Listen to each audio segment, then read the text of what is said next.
पर पहुंच चुकी है। अगर आपने आईएमएफ की रिपोर्ट देखी हो, ताजा रिपोर्ट देखी हो, तो वो ये कहती है कि भारत जो अब तक दुनिया की 5वीं सबसे बड़ी अर्थव्यवस्था बन चुका है, वो बहुत जल्द जापान को पीछे छोड़कर चौथी बड़ी अर्थव्यवस्था हो जाएगी और उसके बाद कुछ सालों में जर्मनी को भी भारत पीछे छोड़ देगा और इस तरह से भारत तीसरी सबसे बड़ी अर्थव्यवस्था हो जाएगी। भला ये खबर सुनकर, आईएमएफ की रिपोर्ट सुनकर किस भारतीय की छाती जो है वो गर्व से चौड़ी नहीं होगी। लेकिन मैंने कहा कि भारत की अर्थव्यवस्था एक बड़े मुकाम पर है, तो भारत की राजनीति एक अजीब से मुकाम पर है। भारत की अर्थव्यवस्था अजीब मुकाम पर इसलिए है क्योंकि जब कभी भारत आगे बढ़ता है तो ना जाने क्यों भारत के विपक्ष को तकलीफ होने लगती है। भारत का सम्मान होता है तो विपक्ष परेशान होता है। आखिर ऐसा क्यों? इससे पहले भी आपने देखा था, राहुल गांधी जब विदेश में जाते हैं, जब भारत आगे बढ़ता है तो उस पर वो तमाम तरह के प्रश्न चिन्ह लगा देते हैं। अब जब ममता बनर्जी वो विदेश गई, इस वक्त वो लंदन में हैं, ब्रिटेन में हैं, जब वहां गई और वहां उनसे पत्रकार ने सवाल पूछ लिया और कहा, उसने आईएमएफ की रिपोर्ट का हवाला देते हुए कहा कि भारत जो है 5वीं सबसे बड़ी अर्थव्यवस्था बन गया है, बहुत जल्द भारत जो है तीसरी बड़ी अर्थव्यवस्था हो सकता है, तो ममता बनर्जी ने कहा वो इससे इत्तेफाक नहीं रखती, इत्तेफाक नहीं रखती। यानी ममता बनर्जी को नहीं लगता कि भारत की अर्थव्यवस्था तीसरी बड़ी अर्थव्यवस्था बन भी सकती है। सवाल यह कि ममता बनर्जी को भारत की बढ़ती अर्थव्यवस्था से क्या दिक्कत हो सकती है? इंटरेस्टिंग बात यह है कि ममता बनर्जी खुद, वो जो दौरा उनका है, वो लंदन इसलिए गई हैं, ब्रिटेन इसलिए गई हैं ताकि पश्चिम बंगाल में विदेशी निवेशकों को निवेश करने के लिए आमंत्रित कर सकें।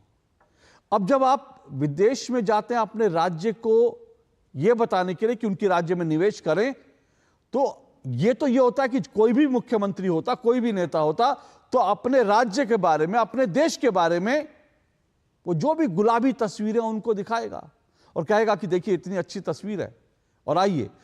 जिस वक्त ये सवाल पूछा गया ममता बनर्जी से कि भारत जो है तीसरी सबसे बड़ी अर्थव्यवस्था बन जाएगा, ममता बनर्जी चाहती तो इसी बहाने विदेशी निवेशकों को भारत में आने के लिए निमंत्रण दे सकती थी। वो कह सकती थी कि हां, भारत तेजी से बढ़ रहा है और बंगाल भी भारत के साथ आगे बढ़ रहा है, बंगाल में आइए, भारत में आइए। बजाय इसके ममता बनर्जी कहती है कि नहीं, उन्हें संदेह है कि भारत तीसरी सबसे बड़ी अर्थव्यवस्था बन सकता है। अब सवाल यह कि ममता बनर्जी ने ऐसा क्यों कहा और राहुल गांधी ऐसा क्यों कहते रहे हैं? इसके पीछे सिर्फ और सिर्फ एक कारण है और वो कारण है प्रधानमंत्री नरेंद्र मोदी का नेतृत्व। दरअसल भारत का नेतृत्व प्रधानमंत्री नरेंद्र मोदी कर रहे हैं और नरेंद्र मोदी से विपक्ष की जो उनका विरोध है, नरेंद्र मोदी का जो विरोध है, वो इस हद तक चला गया है कि अब विपक्ष नरेंद्र मोदी का विरोध करते करते देश का विरोध करने लगता है। ये कैसी राजनीति है? इस राजनीति पर सवाल उठने चाहिए, इस राजनीति पर सवाल पूछने चाहिए और आज इस राजनीति पर हम सवाल पूछेंगे, दो टूक सवाल पूछेंगे। इससे पहले ममता बनर्जी का बयान भी सुनिए और साथ साथ आपको इस पर जो रिएक्शन हुए वो भी आपको सुनवाता हूं। सुनिए जरा।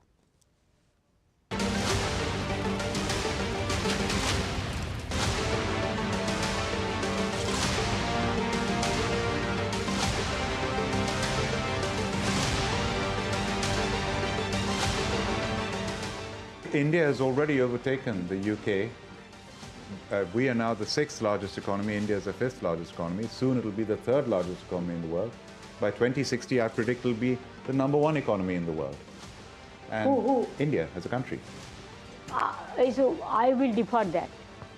So I will defer that. क्योंकि इंडिया तो सचमुच थर्ड पावर नहीं हुआ। हम तो अमेरिका, चीन, ये सब देश का बहुत पीछे है और अभी भी हम 5th पावर है। तो बढ़वा करने का क्या जरूरत है? ममता जी जो बोले हैं ठीक बोले हैं, she stuck to the truth. ये कैसी सोच है, और इसीलिए मैंने इनको नाम दिया भारत बदनाम करो मंडली, इनके अध्यापक राहुल गांधी। क्योंकि राहुल गांधी भी जब विदेशी धरती पे जाते हैं तो वो कहते हैं कि भारत में लोकतंत्र जीवित नहीं है। वो कहते हैं जो हमारे सिख भाई हैं जिनका सबसे ज्यादा आदर हम लोग करते हैं, वो लोग पगड़ी और कड़ा भारत में नहीं पहन सकते, जो सरासर झूठ है। वो कहते हैं कि भारत की स्थिति यह है कि और जो बड़े देश हैं उनको हस्तक्षेप करना चाहिए हमारे अंदरूनी मामलों में। ये सब उन्होंने विदेशी धरती पे कहा है, और इसी क्रम में ममता बनर्जी ने भी आज यही बात कही। और दूसरी बात, वहां के जो पार्टिसिपेंट्स थे उन्होंने ही आईना दिखाया ममता बनर्जी को। वहां की मीडिया ने ऐसा सवाल पूछा, ममता बनर्जी को आईना तो दिखाया ही, ममता बनर्जी क्लीन बोल्ड हो गई। यह दर्शाता है कि अगर देश गौरवान्वित होता है तो आपसे देखा नहीं जाता है, और अगर अपयश भारत के हिस्से में आता है तो वो आपके कुकर्मों से आता है। शायद वो सीपीएम की तरफ से हो सकती, बीजेपी की तरफ से हो सकती। 5-6 आदमी थे, कोई खास बात नहीं है। और जो स्पेक्टेटर्स थे केलोग कॉलेज ऑक्सफोर्ड यूनिवर्सिटी में, वो स्पेक्टेटर्स ही उसको हटाया।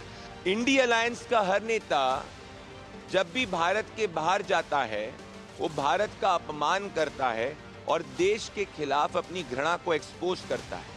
राहुल गांधी पूर्व में कई बार ऐसा कर चुके हैं, और अब ममता बनर्जी राहुल गांधी के कदमों पर आगे बढ़ चुकी है। आज ये स्पष्ट हो चुका है कि भले वो ममता बनर्जी हो या राहुल गांधी हो, इनके जहन में भारत के प्रति घृणा है। जब कोई बाहर जाए स्टडी या लेक्चर देने जो भी हो, तो उस समय विदेश में नेताओं का विरोध नहीं होना चाहिए, अभिव्यक्ति करने देना चाहिए। सच्चाई को छुपाना और भारत का अपमान करना, दोनों काम ममता बनर्जी ने किए। मोदी जी के नेतृत्व में जो अर्थव्यवस्था बढ़ रहा है, आईएमएफ कह रहा है, लेकिन दुर्भाग्य है कि ममता बनर्जी और टुकड़े टुकड़े गैंग जब विदेश जाते हैं तो भारत को अपमानित करने का काम करते हैं। ये दुर्भाग्यपूर्ण है।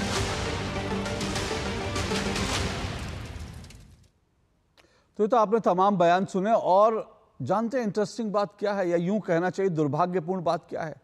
इस दौरे में ममता बनर्जी का भी विरोध हुआ, और कांग्रेस ये तो कह रही है कि ममता बनर्जी का विरोध दुर्भाग्यपूर्ण है, लेकिन कांग्रेस ने यह नहीं कहा कि ममता बनर्जी ने भारत का जो विरोध किया, भारत की अर्थव्यवस्था का जो विरोध किया, वो दुर्भाग्यपूर्ण है। वो कांग्रेस ने नहीं कहा, और कांग्रेस कहती भी कैसे।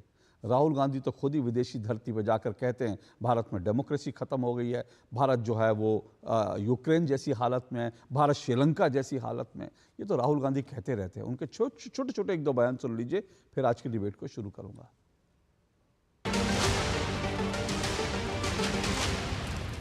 I frankly, as a politician, I don't want to live in a country where 90% of the people do not have access to opportunity. I'm not interested. We are now fighting the BJP, the RSS, and the Indian state itself. Fight is not about politics. That is superficial. The fight is about whether he, as a Sikh, is going to be allowed to wear his turban in India. Or he as a Sikh is going to be allowed to wear a kada in India. Or he as a Sikh is going to be able to go to Gurdwara. That's what the fight is about. So the surprising thing is that the so-called defenders of democracy, which are the United States, European countries, seem to just be oblivious that a huge chunk of the democratic model has come undone, right? Which is a real problem.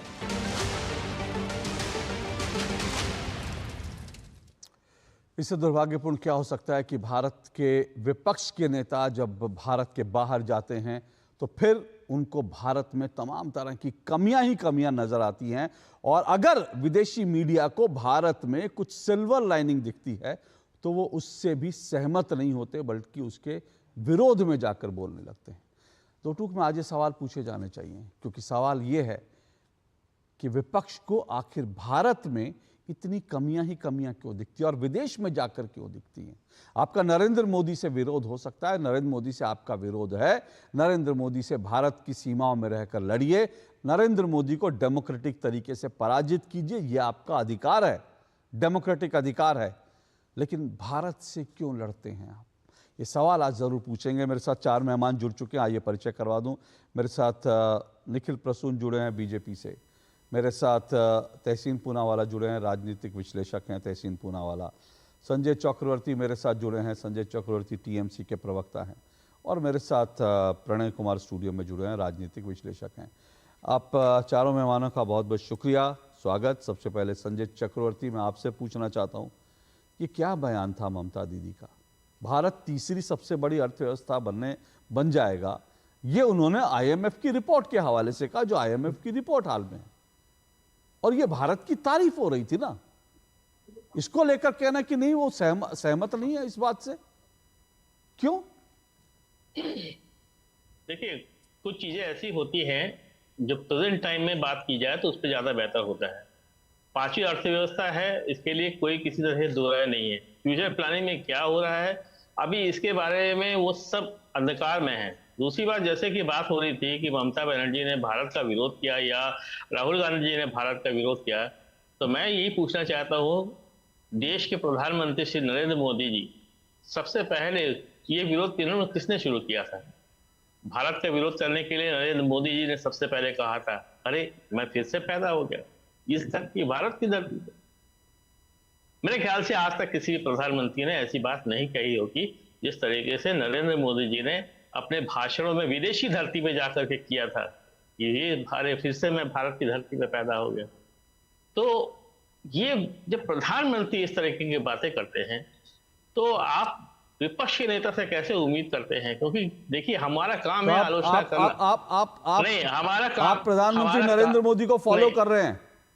मतलब TMC इतनी बड़ी supporter हो गई प्रधानमंत्री नरेंद्र मोदी की, प्रधानमंत्री नरेंद्र मोदी को follow करने लगी।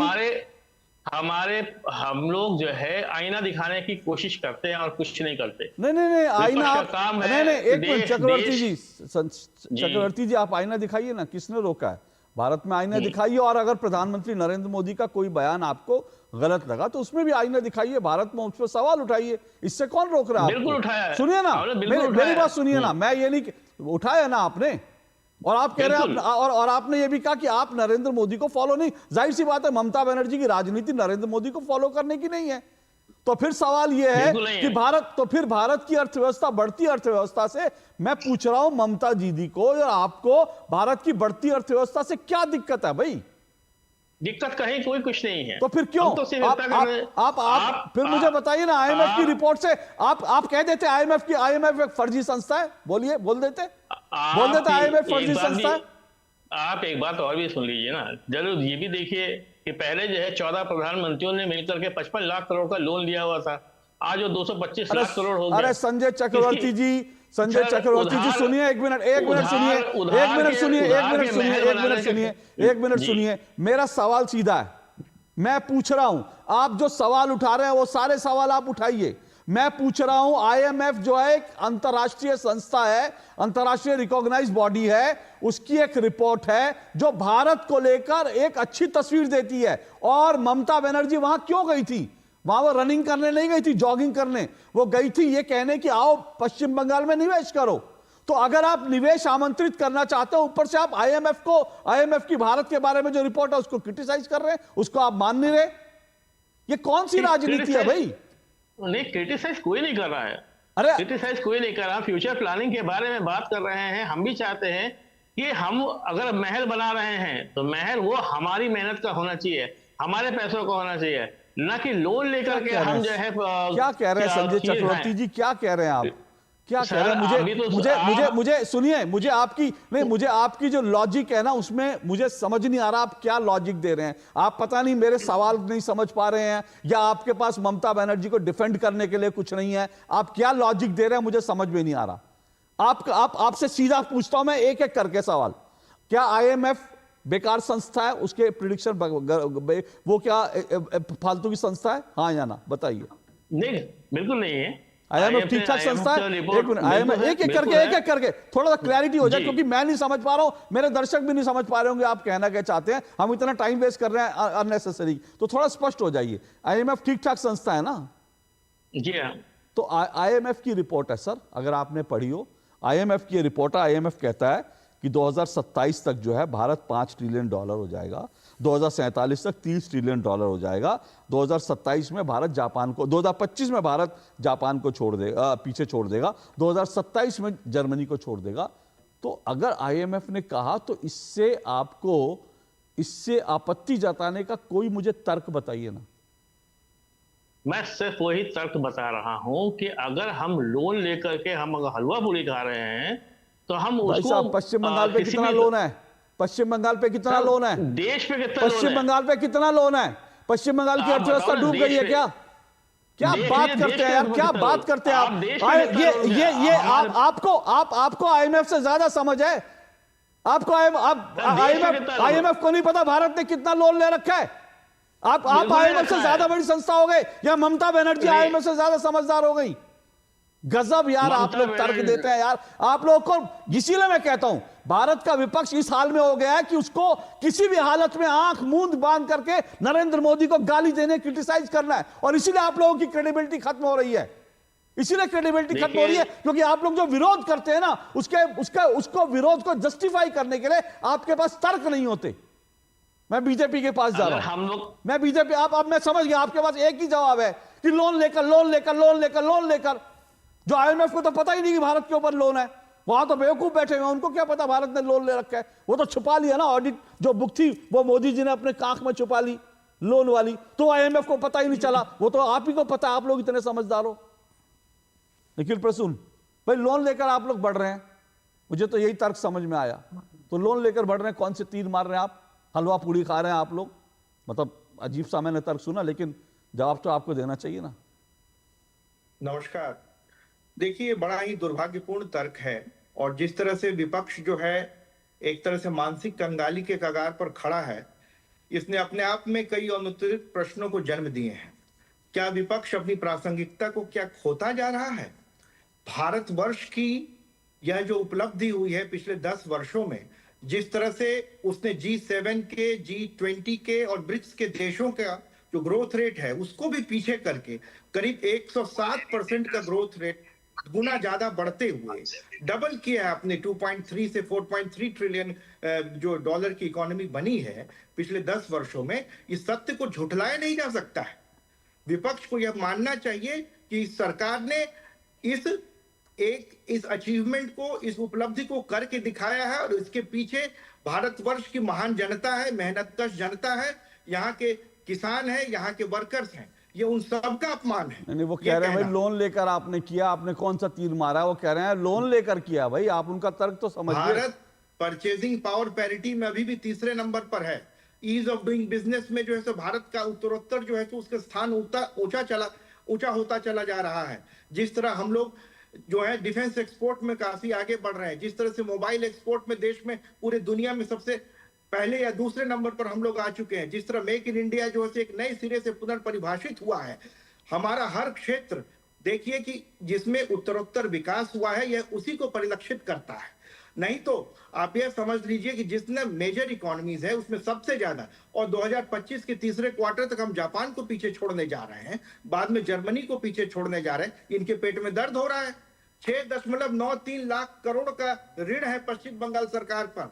31 मार्च 2025 तक का ये डेटा है।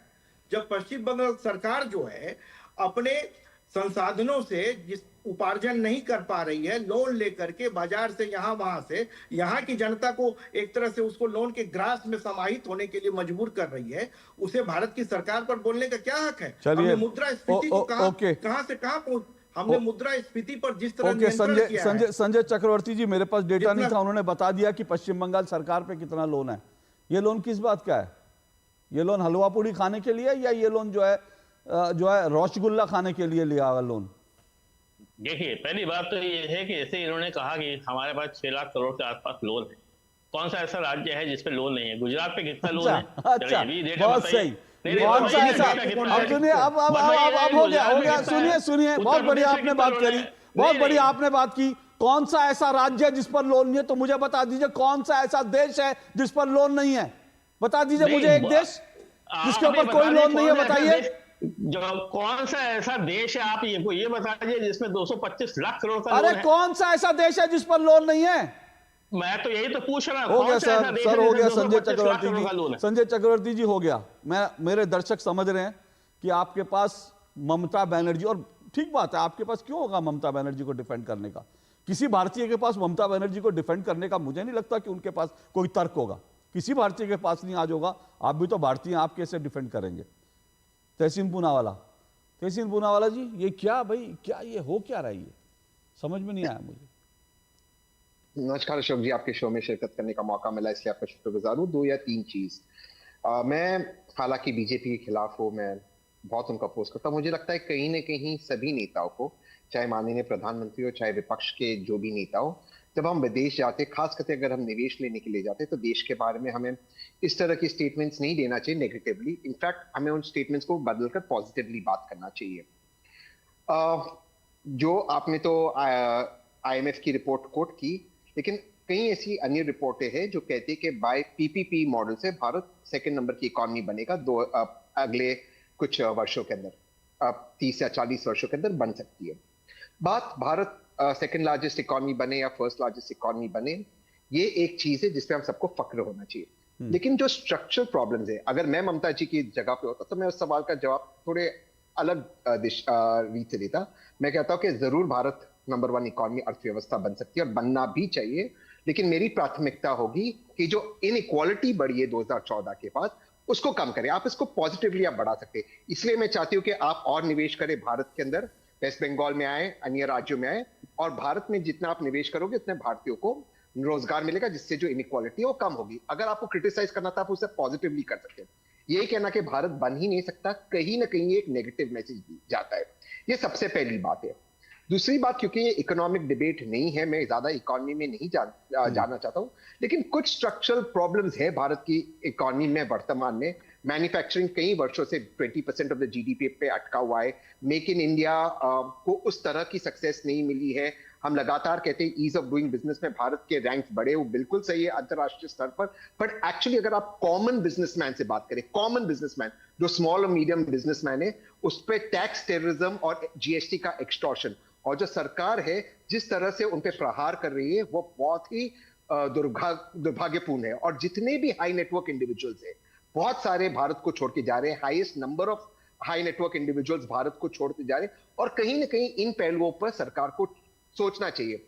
नए अभी जो टैक्स बिल लाने की कोशिश कर रहे हैं वर्तमान सेशन के अंदर, जिसके अंदर इनकम टैक्स को ड्रैकोनियन पावर्स मिलेंगे, उससे इन्वेस्टमेंट और भारत में कम होगी। तो इन चीजों पे भारत के अंदर हमें बातचीत करनी चाहिए। लेकिन मैं ये मानता हूं कि विदेश जाकर अगर कोई कहता है भारत नंबर 1 इकोनॉमी बन सकता है, नंबर 2, उसका स्वागत करते।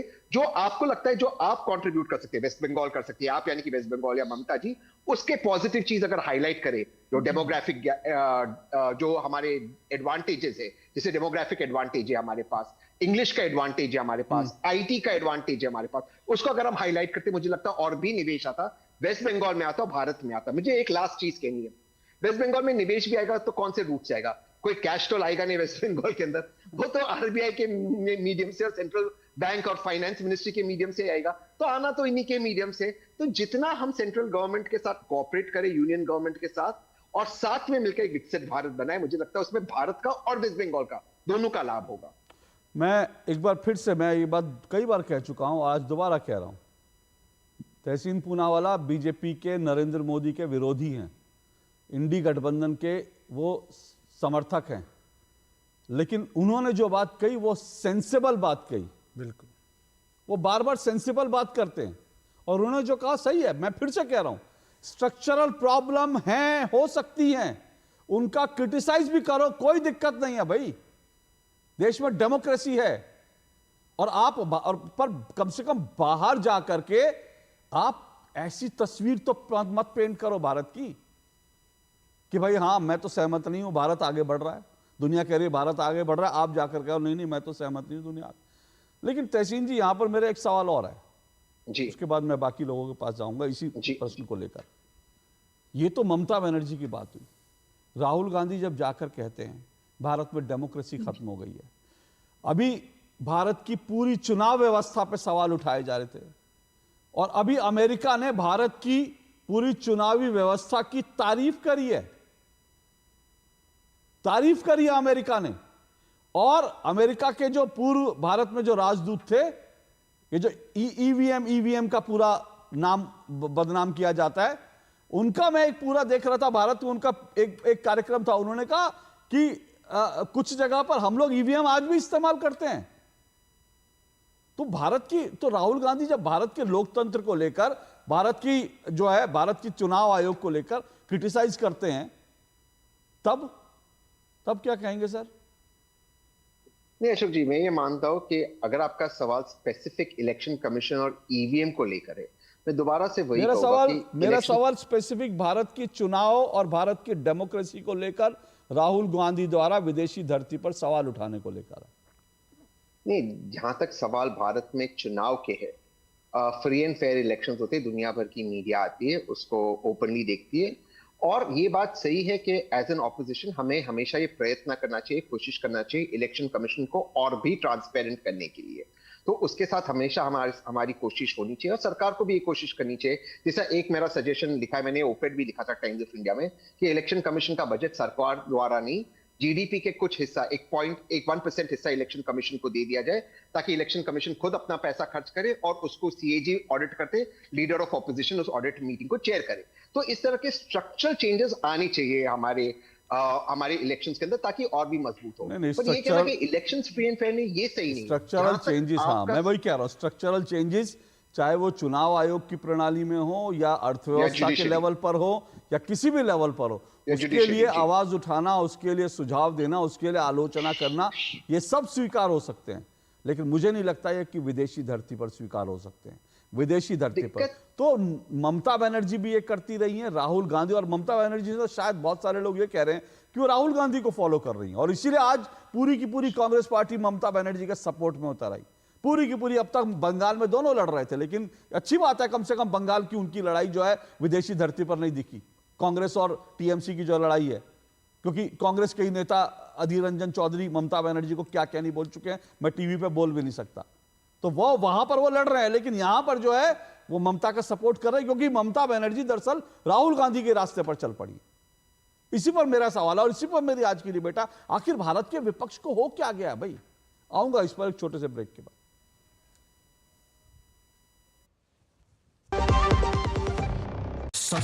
सस्ते वाले दाल मसाले स्वाद हुआ बेकार, एमडीएच की हल्दी मिर्ची धनिया करे कमाल, ये रंग दे, ये खुशबू दे, ये तीखा, ये कम पड़े, क्या निराला एमडीएच मसाला।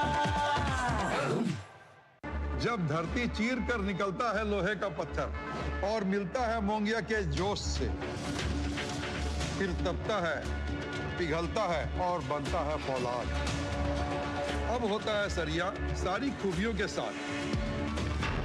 मोंगिया स्टील, मजबूत देश का मजबूत सरिया। It's another six. रिचार्ज, जल्दी रिचार्ज करा। ये क्या किया? मैच तो गया। पेमेंट कैसे करेंगे? टोकनाइज कार्ड से। टोकन? हाँ, ऑनलाइन पेमेंट के लिए आरबीआई लाए हैं टोकनाइजेशन। एक बार कार्ड डिटेल्स, ओटीपी, सीवीवी डालकर टोकन जनरेट कीजिए, कार्ड भी सुरक्षित और बार बार डिटेल्स भरने की नो झंझट, वही सुविधा अधिक सुरक्षा। ऑलराउंडर वो की मैं। आरबीआई कहता है कि जानकार बनिए, सतर्क रहिए। जो लक्ष्य चुना था समझ आने लगा है। जीएलए यूनिवर्सिटी, उच्च लक्ष्य की निश्चित प्राप्ति। रिटायरमेंट प्लानिंग के लिए तेरा एसआईपी के बारे में क्या ख्याल है? रिटायरमेंट अभी तो पूरी लाइफ बाकी है यार। और तुझे नहीं लगता अगर रिटायरमेंट के बारे में अभी से नहीं सोचे तो आगे जाके प्रॉब्लम होगी। पर रिटायरमेंट के बारे में सोचना क्यों है इतना जरूरी? जब तक आप रिटायर हो जाएंगे महंगाई काफी ज्यादा बढ़ जाएगी और आपकी इनकम वो तो रुक ही जाएगी। इसीलिए आज ही म्यूचुअल फंड्स में SIP शुरू कीजिए और हर महीने थोड़ा थोड़ा करके धन इकट्ठा कीजिए एक कंफर्टेबल रिटायर्ड लाइफ जीने के लिए। अधिक जानकारी के लिए अपने वित्तीय सलाहकार से परामर्श करें। LIC म्यूचुअल फंड द्वारा निवेशक शिक्षा की एक पहल। म्यूचुअल फंड निवेश बाजार जोखिम के अधीन है। योजना से संबंधित सभी दस्तावेजों को ध्यान से पढ़ें। MDH का किचन किंग किचन में हो तो हम सब कुछ बना सकते हैं। बैंगन का भरता, आलू गोभी, भिंडी मसाला और भी बहुत कुछ। MDH। दो टुक आप देख रहे हैं और दो टुक में आज हम यही चर्चा कर रहे हैं कि भारत का सम्मान, तो विपक्ष क्यों परेशान? भारत का सम्मान होता है जब विदेशी धरती पर विदेशियों की नजर में, तो आखिर भारत का विपक्ष क्यों परेशान हो जाता है? नरेंद्र मोदी से आपको शिकायत हो सकती है, नरेंद्र मोदी से आपकी लड़ाई हो सकती है, नरेंद्र मोदी के विरोध में आप हो सकते हैं, लेकिन भारत के विरोध तो मत कीजिए। ये सवाल इसलिए उठा रहे हैं क्योंकि ममता बनर्जी से जब ब्रिटेन में ये सवाल पूछा गया कि भारत तीसरी सबसे बड़ी अर्थव्यवस्था बन जाएगा, तो ममता बनर्जी ने कहा नहीं, वो इस बात से सहमत नहीं है। अब ममता बनर्जी का भी वहां विरोध हुआ, उसको लेकर भी अलग तरह की राजनीति चल रही है, क्योंकि ममता बनर्जी का जब वहां विरोध हुआ, ममता बनर्जी से वहां पर कुछ सवाल पूछे गए और बंगालियों ने ही पूछे, जो वहां पर रहने वाले बंगाली समाज का था, उन्होंने आरजी कर पे पूछे, नैनो पर सवाल उठाए, हिंदुओं का उत्पीड़न जो पश्चिम बंगाल में हो रहा उसको लेकर सवाल उठाए, ये तमाम सवाल उठाए और ये पूछा कि भाई बंगाल में ये क्यों हो रहा है। अब कांग्रेस पार्टी जो है वो ममता के समर्थन में उतारा, ये कह रही है देखो भारत की बेटी है, उनका इस तरह से विरोध किया जा रहा है। लेकिन कांग्रेस पार्टी ने एक बार भी ये नहीं कहा कि भारत की बढ़ती अर्थव्यवस्था पर ब्रिटेन के अंदर ममता बनर्जी जो प्रश्न चिन्ह लगाकर आई हैं वो ठीक नहीं है। इन्हीं पर चर्चा कर रहे हैं। मेरे साथ चार मेहमान जुड़े हुए हैं। निखिल प्रसून जुड़े हुए हैं मेरे साथ तहसीन पूनावाला जुड़े हुए हैं, राजनीतिक विश्लेषक। निखिल प्रसून बीजेपी से हैं। संजय चक्रवर्ती टीएमसी से हैं। प्रणय कुमार है राजनीतिक विश्लेषक। प्रणय कुमार जी, ये विपक्ष की इस भूमिका को कैसे देखेंगे, कैसे जज करेंगे आप? क्योंकि ऐसा तो होता नहीं ना, ठीक है, मतलब भारत के विरोध में जाकर आप मोर्चा खोल देते हैं। अशोक जी, आपने अपने प्रारंभिक वक्तव्य में बिल्कुल सही कहा था कि भाजपा का विरोध तक सही है, लेकिन भाजपा और नरेंद्र मोदी का विरोध करते करते विपक्ष के नेता देश के विरोध पर उतर आए।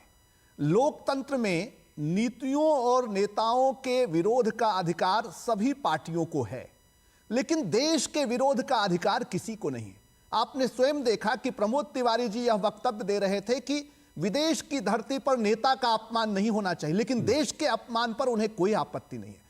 ममता बनर्जी से कुछ बड़े सवाल पूछे जाने चाहिए। क्या यह सत्य नहीं है कि भारत की युवाओं की प्रतिभा का डंका पूरी दुनिया में बज रहा है? क्या यह सत्य नहीं है कि भारत के युवा दुनिया की बड़ी बड़ी कंपनियों में ऊंचे से ऊंचे पद पर पहुंचने की सामर्थ्य रखते हैं, पहुंच रहे हैं? क्या यह सत्य नहीं है कि भारत के आम लोगों के जीवन स्तर में आमूल चूल सुधार हुआ है? क्या यह सत्य नहीं है कि लोगों की परचेजिंग पावर में वृद्धि हुई है? क्या यह सत्य नहीं है कि विज्ञान, तकनीक, प्रौद्योगिकी, उपग्रह और प्रक्षेपास्त्र के क्षेत्र में भारत ने सफलता के नए नए परचम लहराए हैं? कोई भी क्षेत्र उठा लीजिए, चाहे वो सामरिक हो, वैज्ञानिक हो, तकनीकी हो, सैन्य हो, भारत ने हर क्षेत्र में आशातीत सफलता अर्जित की है। अशोक जी, मैं सराहना करूंगा शहजाद पूनावाला जी की। हमें ऐसा तहसीन पूनावाला जी की, हमें ऐसा ही विरोधी चाहिए जो विरोध करते समय भी देश के हित को सर्वोपरि रखे। मैं ममता बनर्जी से पूछना चाहूंगा कि वे प्रधानमंत्री नरेंद्र मोदी पर प्रश्न नहीं खड़े कर रही हैं, वो भारत के 140 करोड़ लोगों की सामर्थ्य पर प्रश्न खड़े कर रही हैं। क्या यह सत्य नहीं कि गांव के बिल्कुल छोटे से छोटे, सामान्य से सामान्य परिवारों से आने वाले युवा भी बड़े सपने देख रहे हैं और उन बड़े सपनों के लिए अपने को झोंक रहे हैं? आपने खुद देखा है कि पिछले 10 वर्षों में बड़ी संख्या में लोग गरीबी रेखा से बाहर आए हैं। मैं स्वयं गांव से आया हूं और एक ऐसे गांव से आया हूं जो वर्षा के दिनों में बिल्कुल शहरों से कट जाता था। वहां बिजली पहुंची है, वहां पानी पहुंचा है घर घर तक, तो किस आधार पर ममता बनर्जी को खुद सोचना चाहिए कि वे स्वयं लंबे समय से सत्ता में हैं। या तो वे ये मानती हैं कि उनके सत्ता में रहते हुए बंगाल बीमारू राज्य बनता चला गया है और शायद इसी कारण वो सबको उसी चश्मे से देख रही हैं। अगर वो ये नहीं मानती हैं तो उनको स्वयं इसका आकलन होगा कि पश्चिम बंगाल तक में भी केंद्र की मदद से ही सही लेकिन लोगों के जीवन स्तर में व्यापक सुधार हुआ है।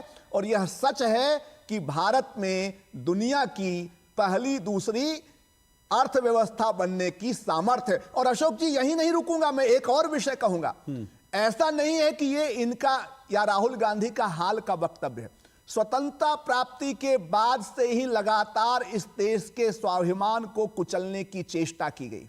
आप किसी देश के स्वाभिमान को कुचल दें तो वो देश कभी खड़ा नहीं हो पाएगा। यही ममता बनर्जी या राहुल गांधी बाहर जाकर कर रहे हैं।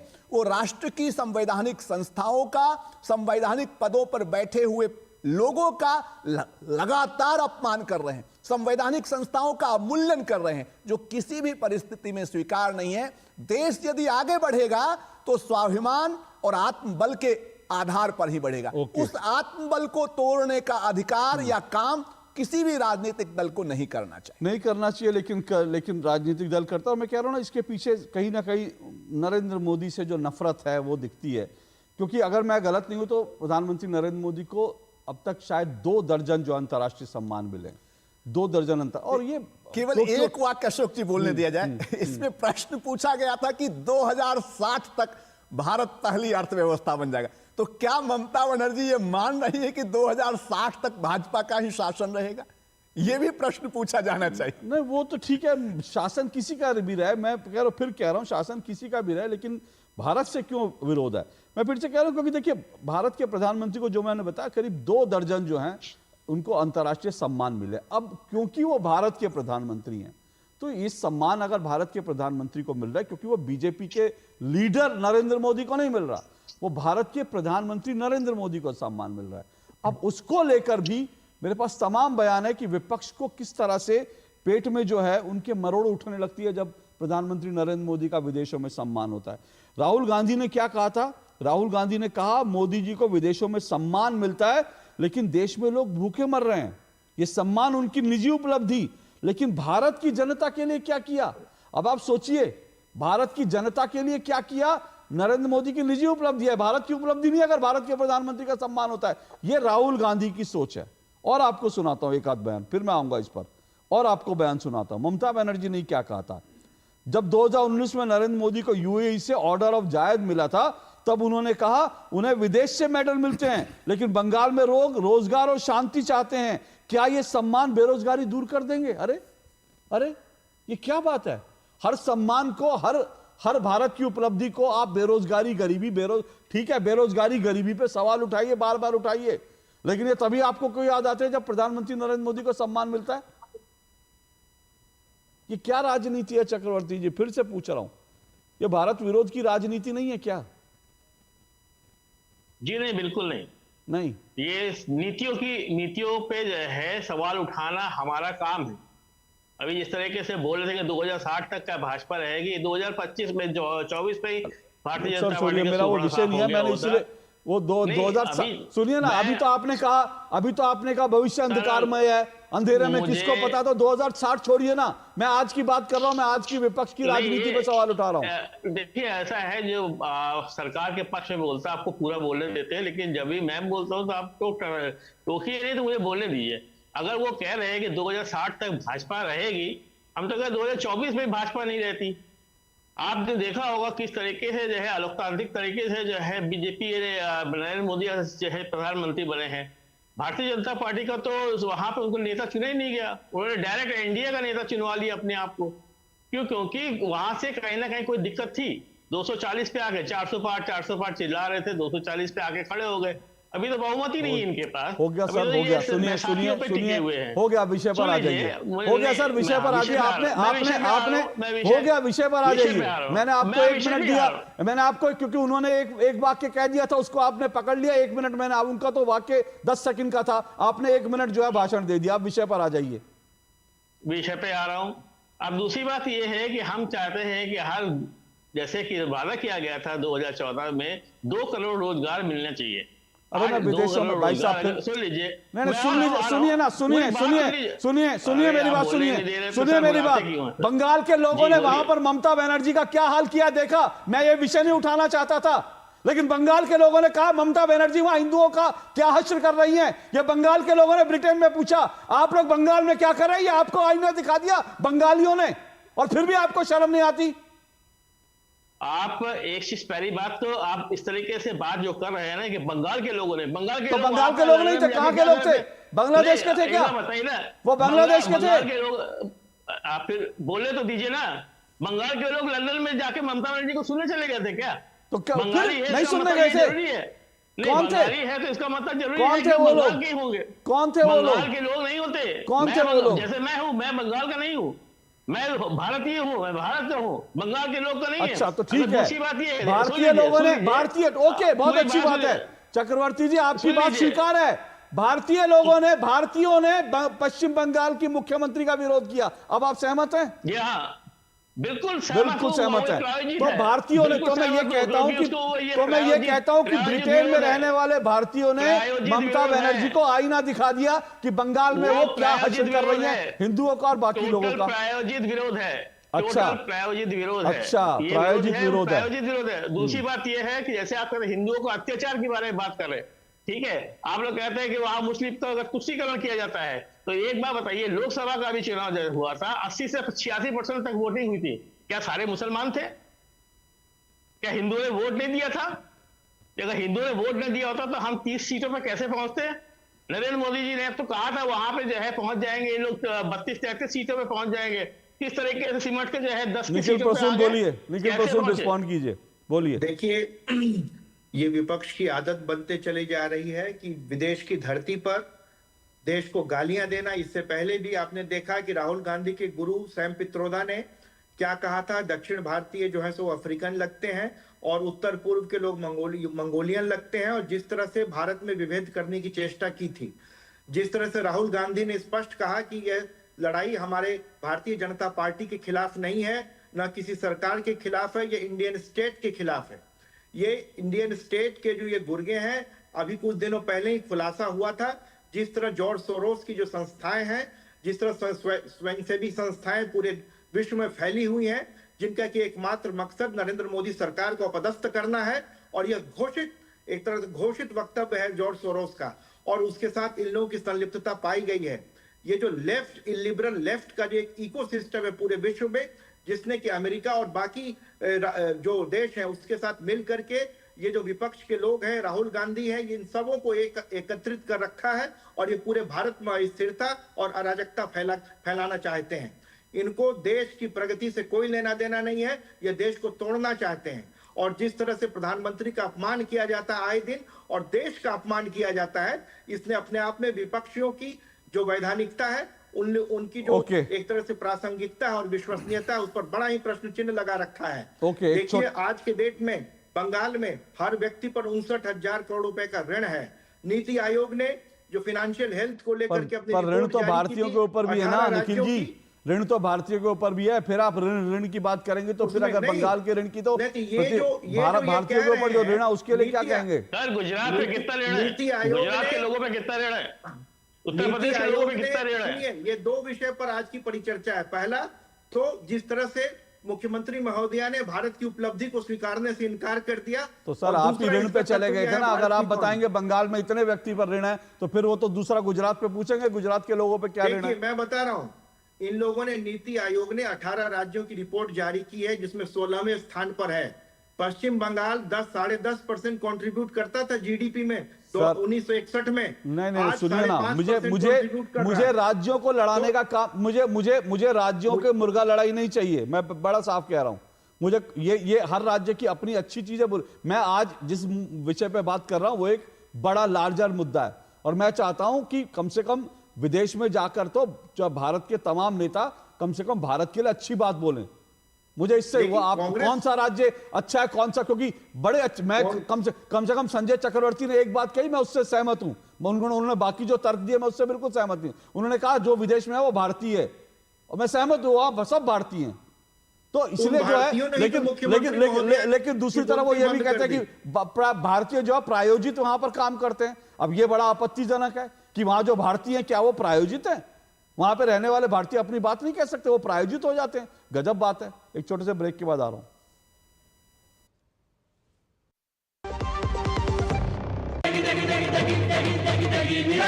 MDH की देगी मिर्च, देगी मिर्च का तड़का, अंग अंग फड़का। MDH की देगी मिर्च। जो लक्ष्य चुना था समझ आने लगा है।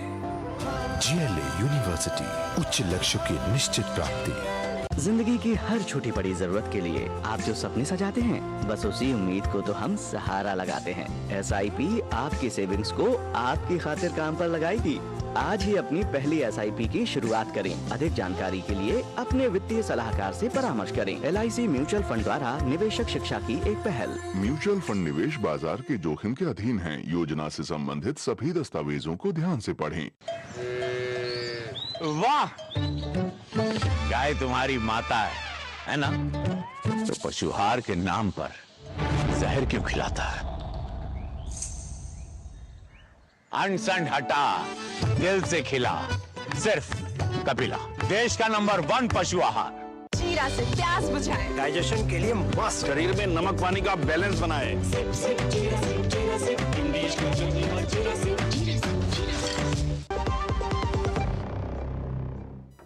चलिए, दो टुक आप देख रहे हैं, और दो टुक में आज हम जो चर्चा कर रहे हैं वो पश्चिम बंगाल में ममता बनर्जी के जो बयान थे वो उसी लाइन पर थे जिस तरह के बयान राहुल गांधी देते हैं, और इसीलिए कांग्रेस ममता बनर्जी के सपोर्ट में आ गई। लेकिन बीजेपी सवाल उठा रही है कि भाई विदेशी धरती पर जाकर भारत को लेकर इस तरह के बयानबाजी देने का क्या मतलब है।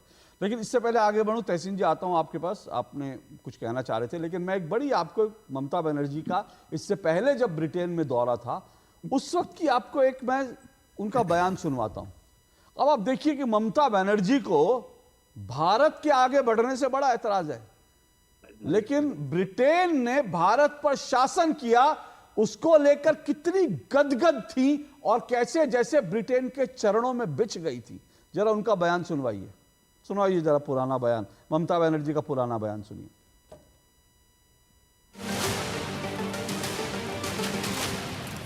I love UK because we have an emotional relation, historical relation, heritage from the heritage point of ours and from yours also. 190 years you ruled in India, and when you ruled before independence, Calcutta was the capital of India. So you build up so many buildings, the heritage buildings and so many things. Every day we used to remember that. सुना आपने, I love UK. UK उन्होंने हम पर शासन किया, हमारे कितनी इमारतें बनवाई। तो जिस ब्रिटेन ने, जिस ईस्ट इंडिया कंपनी के माध्यम से जिस इंग्लैंड ने भारत पर 190 साल तक राज किया, उसकी कितनी तारीफें की ममता बनर्जी ने। जिनको भारत के आगे बढ़ने से तकलीफ है वो बिल्कुल उन्होंने जो है ब्रिटेन के लिए कैसे मतलब शब्दों का एकदम जैसे मुंह से उनके फूल झड़ रहे थे। गजब का। तहसीन जी सुना आपने, ब्रिटेन ने कितना उपकार किया हमारे ऊपर, 190 साल तक भारत पर शासन किया, कितना उपकार किया उन्होंने, कितनी इमारतें बनवा दी उन्होंने, वाह वाह वाह वाह। लेकिन भारत क्यों आगे बढ़ेगा? भारत नहीं आगे बढ़ सकता, उस पर मुझे डाउट है। अशोक जी, मैं ममता जी का बहुत रिस्पेक्ट करता हूँ, बहुत बड़ी नेता है, और दो ही लेडी मुख्यमंत्री है, दो ही महिला मुख्यमंत्री हमारे मुल्क के अंदर, एक ममता जी और एक रेखा गुप्ता जी। तो मैं ज्यादा कुछ टिप्पणी नहीं कहूँगा। एक तथ्य के बाद से मैं अगले जो अपना ओरिजिनल विषय पर जाऊंगा। जब अंग्रेज आए भारत पे हुकूमत करने पे, तब भारत का GDP दुनिया का 24% था, 24 से 25%। ये आपने भी कहा है आपके शोज में। और जब अंग्रेज चले गए, हम 1% से कम थे दुनिया का GDP। कुछ इमारतें बना दिए, कुछ रेलवे स्टेशन बना दिए, 25% हम भारत दुनिया की GDP थी। और जो इंडस्ट्रियल रेवोल्यूशन हुआ उससे भारत को वंचित करते, भारत को गरीब रखने का। बंगाल में फैमिन हुआ, दुनिया का सबसे बड़ा नरसंहार अगर कहीं हुआ है वो बंगाल फैमिन। आज भी दुनिया भर के लोग मानते हैं। सुभाष चंद्र बोस किस लिए गए थे अंग्रेजों के खिलाफ लड़ने के लिए? तो मुझे लगता है कहीं ना कहीं हमें अंग्रेजों की तारीफ नहीं करना चाहिए। अंग्रेज रूल ओवरऑल भारत के लिए नुकसानदायी था, उसमें कोई भी फायदा नहीं हो। ये रोमांटिसिज्म अंग्रेज के साथ बंद करना चाहिए। एक गवर्नमेंट डेट की बात आ रही, आज के ब्रिटेन की आप ब्रिटेन की तारीफ करनी करिए, कहिए कि हाँ बड़ा भाई डेमोक्रेटिक देश है, बड़ा बढ़िया मुल्क है, आप सब करते, लेकिन ब्रिटेन की तारीफ इस संदर्भ में कि आपने हम पर रूल किया, हमारे लिए इतनी इमारतें बनवाई, वो मुझे लगता है कि ये जो है ये कम से कम ये दिमाग में औपनिवेशिक मानसिकता जो है उसका परिचायक है। उनके शासन में लिखा जाता था कुत्ते और भारतीय अंदर आ नहीं सकते कई जगहों पर, ये भारत के अंदर। और मेरे बहुत क्लोज दोस्त है, उन्होंने इसीलिए रेस्टोरेंट खोला क्योंकि रेस्टोरेंट्स में भारतीय को अलाउड नहीं था। भारत के अंदर जो रेस्टोरेंट थे उसमें भारतीय नहीं जा सकते थे, तो ये उनका शासन था। तो अब उस शासन को आप कैसे माने? मैं इंग्लैंड को रोमांटिसाइज नहीं करता हूं। ऑफ कोर्स इंग्लैंड यूके में कुछ अच्छी खूबी है, वहां से हमें संविधान मिला है, डेमोक्रेसी, लोकतंत्र, एक प्रोग्रेसिव मुल्क है। लेकिन ये कहना कि उन्होंने हम पे राज किया, मैं सोचता हूँ सुभाष चंद्र बोस अगर आज हमारे बीच होते तो वो क्या सोचते। लेकिन छोड़ दीजिए, मैं आंकड़ों पर आना चाहता हूँ। देखिए, एक बार बार कहा जाता है कि जो भारत का डेट है, और वो वाकई ज्यादा है, 83% सरकारी डेट है जीडीपी को, पर चाइना का भी डेट वही है 83% गवर्नमेंट डेट, ये सबसे पहली बात है। लेकिन आईएमएफ एस्टिमेट करता है कि भारत का सरकारी डेट ये 80% पे आएगा और चाइना का ये 100% पे जाएगा। लेकिन चाइना और भारत में दो अंतर है। चाइना का जो असल में डेट है, क्योंकि वहां पे सब कुछ सरकार का है, वो 272% है। भारत का हालांकि वो 80% 2027 तक आ जाएगा। दूसरा विषय ये है कि चाइना की एक एजिंग पॉपुलेशन है। मैं अब भी ये नहीं कह रहा कि भारत चाइना को 2073 के पहले ओवरटेक करेगा पीपीपी के ऊपर, वो थोड़ा मुश्किल लग रहा है, लेकिन अमेरिका को 100% ओवरटेक करेगा पीपीपी मॉडल के ऊपर। सवाल ये नहीं कि हमने अमेरिका को ओवरटेक किया या चाइना को ओवरटेक किया, सवाल ये क्या हम ऐसे रिफॉर्म्स करते हैं हर भारतीय को वो अपॉर्चुनिटी दे सकते जो मेरे बच्चे को मिलता है, अशोक जी, जो आपके बच्चों को मिलता है। हमें एक इक्वल भारत बनाना है, इसलिए नेहरू जी ने कहा था हर आंसू से आंख पोंछना है, इसीलिए हम आजाद हुए थे। वो आजादी का हमें वो आजादी को निभाना है, वो आजादी का जो प्रण लिया था उसको निभाना है। उसके लिए हमें एक विकसित भारत और इक्वल भारत बनाना है। बिल्कुल तहसीन जी, हमको एक विकसित भारत, इक्वल भारत बनाना है। इसको लेकर के तो कोई मतभेद का सवाल ही नहीं उठता, लेकिन सवाल बार बार ये उठता है कि विपक्ष जो है नरेंद्र मोदी का विरोध करते करते भारत का क्यों विरोध करने लगता है। बार बार मैं यही कर रहा हूं, फिर से कहूंगा कि भाई भारत में लड़ लीजिए, लेकिन कम से कम संजय चक्रवर्ती जी, बहुत संक्षेप में आपसे 30 सेकंड में, ममता बनर्जी के जी का बयान सुना था, सहमत है? इससे भी आप सहमत हैं? इससे भी आप सहमत है कि उन्होंने ब्रिटेन ने हम पर 190 साल तक राज किया और बड़ी इमारतें उन्होंने बनवाई, और इसलिए जो है ब्रिटेन से ब्रिटेन के लिए एहसानमंद रहना चाहिए भारत को। आजादी का विरोध और किसने किया था? श्यामा प्रसाद मुखर्जी ने, मुस्लिम लीग के साथ भटक गए। Thank you sir, thank you sir. मैं समझ रहा हूं आपके पास सवाल का जवाब नहीं है, अब आप दूसरी डिबेट में जाना चाहते हैं, आप उस पर भी किसी दिन डिबेट कर लीजिएगा। उस पर जिस दिन डिबेट करूंगा ना, सुनिए, आजादी में किसने क्या करा था, उस पर जिस दिन डिबेट करूंगा उस दिन उसमें आपके धागे खोलूंगा। आज मैंने जो सवाल पूछा उसका बता दीजिए, अगर सवाल का जवाब दे सकते हैं तो। ये मेरा विषय नहीं है आज का, ये मेरा विषय नहीं है आज का। प्रणय कुमार जी, अगर आजादी की बात कर रहे हैं तो मैं आजादी की बात नहीं कर रहा हूं, मैं आजादी की बात नहीं कर रहा हूं। मैं ममता बनर्जी का विदेश में जाकर विदेशियों के उनके लिए बिछ जाने की बात कर रहा हूं। उनके रूल जो अंग्रेजों ने किया, अभी तहसीन जी ने बताया, बंगाल में सबसे बड़ा जो है फेमिनिज्म, उसका फेमिन आया, उस फेमिन को लेकर के वहां पर जो लोग वहां पे भूखे मरे उसकी चिंता नहीं है, लेकिन इस बात की चिंता हमारे इमारतें बनवा दी, और इसके लिए आप लंदन को, आई लव यूके, सवाल उस पर है। बहुत संक्षेप में प्रणय जी। जी अशोक जी, बस बहुत संक्षेप में कहूंगा कि अगर जिसके पास भी आंखें वो देख सकता है कि सड़कों पर काम हुआ है, स्टेशनों पर काम हुआ है, बुनियादी सुविधाओं में वृद्धि हुई है, और अंत में केवल वो प्रसिद्ध कहानी स्वामी रामतीर्थ की याद दिला देना चाहता हूं, और कम से कम युवा पीढ़ी को, जब वे जापान गए और उन्होंने फल खरीदा तो वो फल मीठे नहीं थे, उनके मुख से निकला कि लगता है जापान में अच्छे फल नहीं मिलते हैं। जो विक्रेता था वो भाग कर गया, एक टोकरी मीठा फल लेकर के आया। स्वामी जी सोचे कि ये विक्रेता है, उसको पैसा दे लेंगे। उस बच्चे ने कहा कि नहीं स्वामी जी, मुझे पैसा नहीं चाहिए, आप जब अपने देश लौट कर जाएं तो वहां कभी ये न कहें कि जापान में अच्छे फल नहीं मिलते।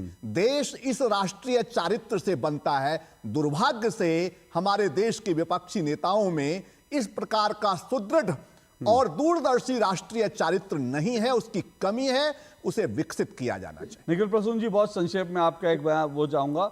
देखिए, ये ठीक है, ये विरोध कर रहे हैं, लेकिन मुझे लगता है बीजेपी को तो जो है बीजेपी खुशकिस्मत पार्टी है कि उसको ऐसा विपक्ष मिला है जो अपने आप को बार बार एक्सपोज करता है, बार बार जनता, और क्योंकि देश की जनता ये देख रही है, और मैं सुबह से आज देख रहा था सोशल मीडिया पर, अगर तहसीन जी जैसे लोग और सोशल मीडिया पर तमाम लोग जो हैं, जो लोग चाहते हैं कि विपक्ष जो है मजबूत हो, वो लोग विरोध कर रहे हैं इस बयान का। तो आप तो खुशकिस्मत है कि आपको ऐसा विपक्ष मिला है कि मोदी का विरोध करते करते देश का विरोध करने लगता है। विपक्ष की मानसिकता शुरू से ही संकीर्ण रही है। इनके लिए देश जो है 1947 में आजाद हुआ है, हमारे लिए जो है तो देश नहीं राष्ट्र है, इसमें जान है, इसमें प्राण है, इसमें आत्मा है। तो ये 10,000 साल पुरानी संस्कृति है और विपक्ष इस चीज को कभी समझ नहीं पाएगा। हम लोग राष्ट्र को उसमें मानते हैं कि प्राण है और आत्मा है, और विपक्ष के लिए यह जमीन का एक टुकड़ा है। यही जो हमारे परसेप्शन में अंतर है, यही विपक्ष और हमारा जो मूल स्वभाव है उसमें अंतर को जो है सो उल्लिखित करता है। विपक्ष को यह सोचना चाहिए कि हम लोग सभी भारत माँ की संतान है, और भारत का अपमान करना जो है जो विदेशी धरती पर है, उस पर जितना ज्यादा वो लोग ये करेंगे, भारत की जनता की नजरों में उतना ही ज्यादा वो लोग नीचे गर्त में मिलेंगे। चलिए, इसीलिए हमारे लिए भारत भूभाग नहीं है, हमारे सम्मान से जुड़ा हुआ है, हमारी भावना और हमारी आस्था से जुड़ा हुआ एक। चलिए, मुझे नहीं मालूम विपक्ष ऐसा क्यों करता है, क्योंकि मैं ये मानता हूं इस देश की जनता, जो आम जनता है, वो ये पसंद नहीं करती है। उसको ऐसे बयानों से आप रिझा नहीं सकते हैं, ऐसे बयानों से आप उसे अपने पक्ष में नहीं ला, बल्कि ऐसे बयान देकर आप अपने समर्थकों में भी अपना समर्थन खोते हैं। लेकिन विपक्ष को हो क्या गया है, ये अपने आप में जो है मुझे लगता है शोध का विषय है। नरेंद्र मोदी का विरोध करते करते विपक्ष जो है इस हद तक जो है इतना वो जो नफरत से भर गया है कि वो भारत से नफरत करने लगा। और ये पहली बार नहीं हो रहा, बार बार हो रहा है, बार बार विपक्ष अपनी ये बात दिखाता है। मुझे नहीं मालूम ऐसा क्यों होता है, लेकिन आज के लिए फिलहाल इतना ही। आपसे फिर मुलाकातों की इजाजत दीजिए। नमस्कार।